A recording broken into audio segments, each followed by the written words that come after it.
The lie everyone learns. Early. Nobody tells you this, but most people are addicted to noise. Not music, not talking. Noise inside their head.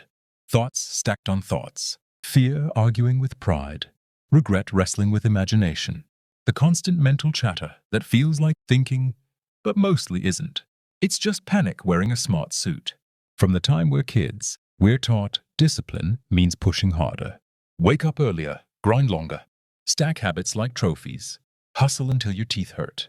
But none of that prepares you for the moments that actually matter. The moment your boss drops a sentence that changes your career.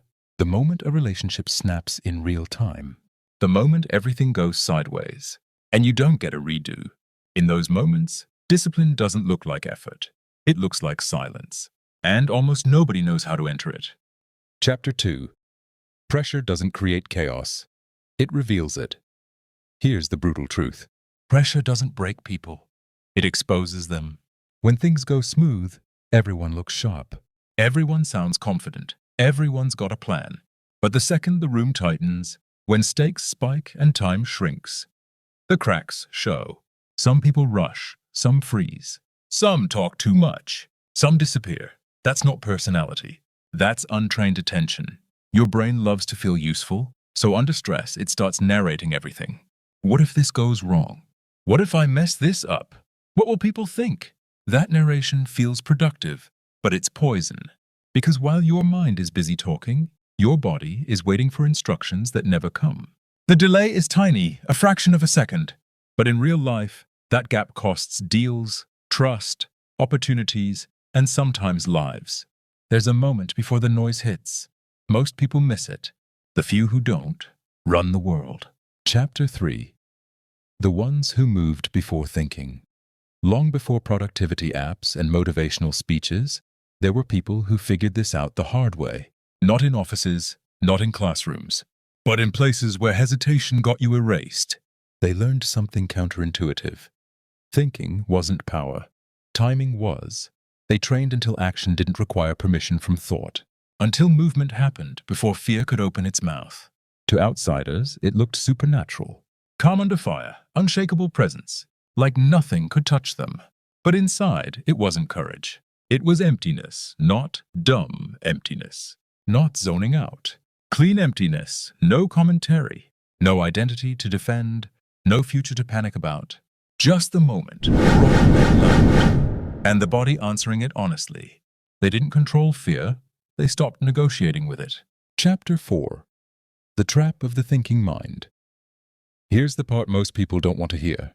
Your thinking mind is slow. Not stupid, slow. It evolved to analyze after the fact, to explain, to justify, to remember, not to act in real time when stakes are high. When pressure hits, the thinking mind hijacks the wheel. It starts scanning for safety, approval, certainty. Things that don't exist in chaos. That's why you can know exactly what to do and still not do it. That's why confidence disappears the second eyes are on you. That's why regret shows up 5 minutes too late. The mind wants guarantees. Reality doesn't offer them. So the people who perform when it counts learn to step aside mentally. Not to be reckless, to be available. Available to what's actually happening. Chapter 5. The State. Nobody can fake this state doesn't care about affirmations. You can't hype yourself into it. You can't read one book and unlock it. Your brain only lets go when it trusts the body completely. That trust is built the boring way. Repetition.failure. Muscle memory. Showing up when nobody's watching. Doing the same clean action until it lives under the skin. When that happens, something weird kicks in. Time stretches, vision widens. Decisions feel obvious instead of stressful. You're not calm because you're confident. You're calm because there's no one inside arguing anymore. Action just happens. And afterward, there's no victory dance. No internal speech, just a quiet return to baseline like nothing special occurred. That's the giveaway. Ego hates silence. Mastery lives in it. Chapter 6. Why this matters. Outside. Extreme moments. You don't need danger to need this. Modern life is a pressure cooker. Notifications screaming, opinions flying. Everyone reacting to everything all the time. Most people are mentally bruised, not because life is hard, but because they never exit the noise. They carry yesterday's argument into today's meeting, tomorrow's fear into tonight's sleep, every mistake into their identity. The people who stay sharp don't process more. They release faster. They let moments end. That's the real discipline, not holding on. Chapter 7. Training the space before thought.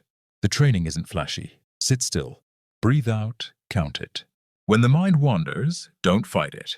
Reset 1. That reset is the rep, not perfection. Walk without headphones. Feel the room instead of naming it. Let your eyes soften.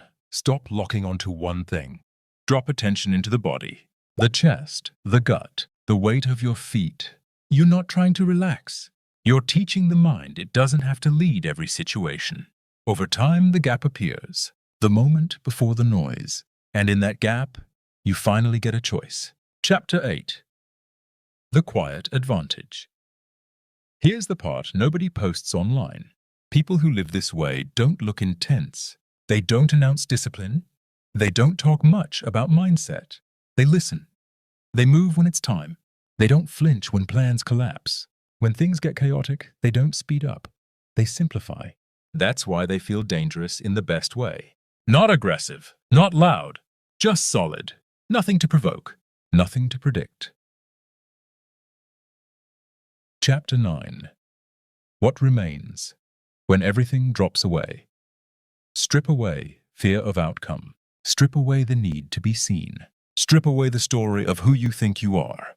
What's left is an emptiness. It's precision. A clean response to what's in front of you. No delay, no regret. That's not mystical. That's trained stillness.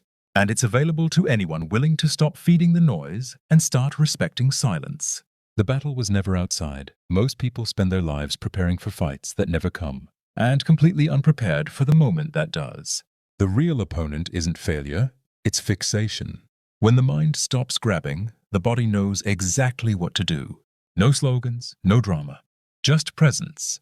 And once you feel that state even once, you realize something unsettling. You were never weak. You were just loud inside. Silence didn't make you powerful. It revealed the power that was already there. Thank you for watching this video. Please like, share, and comment.